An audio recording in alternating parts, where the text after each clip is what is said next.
ಇಂದೇ ಡೌನ್ಲೋಡ್ ಮಾಡಿ ಮತ್ತು ನಿಮ್ಮ ನೆಚ್ಚಿನ ಶೋಗಳನ್ನ ಆನಂದಿಸಿ. ಮಿಂಚು ಹೇಳ್ತಾ ಇರೋದು ನಿಜಾನ ಭೂಮಿಕಾ?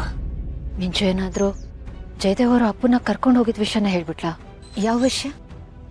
ಅಪ್ಪ ಅವಳ ಹತ್ರ ಅಳ್ತಾ ಬಂದು ಗಿಫ್ಟ್ ಕೊಟ್ಟು ನೀವು ಅಬ್ರಾಡ್ಗೆ ಹೋಗ್ತಾ ಇದ್ದೀರಾ ಅಂತ ಹೇಳಿದಂತೆ. ಹಾಂ, ಅಬ್ರಾಡಿಗೆ ಹೋಗೋ ಆಪರ್ಚುನಿಟಿ ಸಿಕ್ಕಿದೆ, ಸೊ ಹೋಗ್ತಾ ಇದ್ದೀನಿ. ಅಪ್ಪು ಎಜುಕೇಷನ್ಗೆ ಒಳ್ಳೇದು, ಅದಕ್ಕೆ. ಅಲ್ಲಿ ಹೋದ್ರೆ ಇದೇ ಕೆಲಸ ತಾನೇ ಮಾಡೋದು, ಇಲ್ಲೇ ಇದು ಮಾಡ್ಬೋದಲ್ಲ.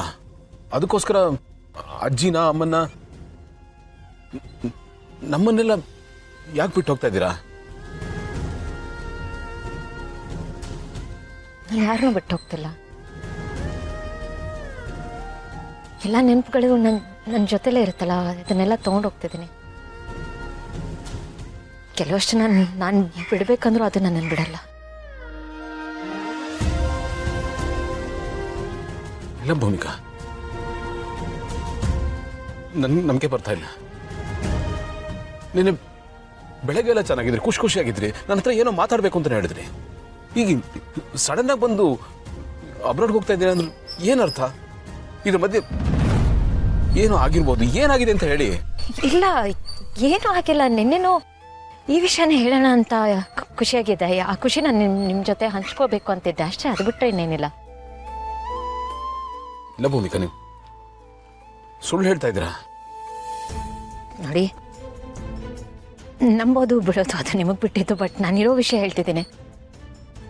ಅಬ್ರಾಡ್ ಹೋಗೋ ಆಪರ್ಚುನಿಟಿ ಎಲ್ರಿಗೂ ಸಿಗಲ್ಲ, ನನಗೆ ಸಿಕ್ಕಿದೆ. ಆ್ಯಂಡ್ ಅಪ್ಪಗೊಂದು ಒಳ್ಳೆ ಭವಿಷ್ಯ ಸಿಗುತ್ತೆ, ಅವ್ನಿಗೆ ಎಕ್ಸ್ಪೋಜರ್ ಸಿಗುತ್ತೆ. ಸೊ ಹಾಗಾಗಿ ಹೋಗ್ತಿದ್ದೀನಿ. ಟೈಮ್ ಆಗ್ತದೆ, ನಾನು ಪ್ಯಾಕ್ ಮಾಡ್ಕೋಬೇಕು. Take care.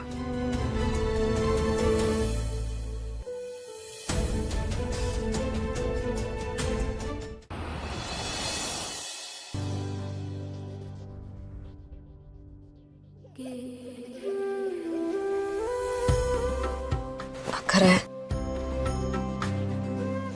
ಹೋಗ್ಲೇಬೇಕಾ? ಹೋಗದೆ ಇದ್ರೆ ಆಗಲ್ವಾ?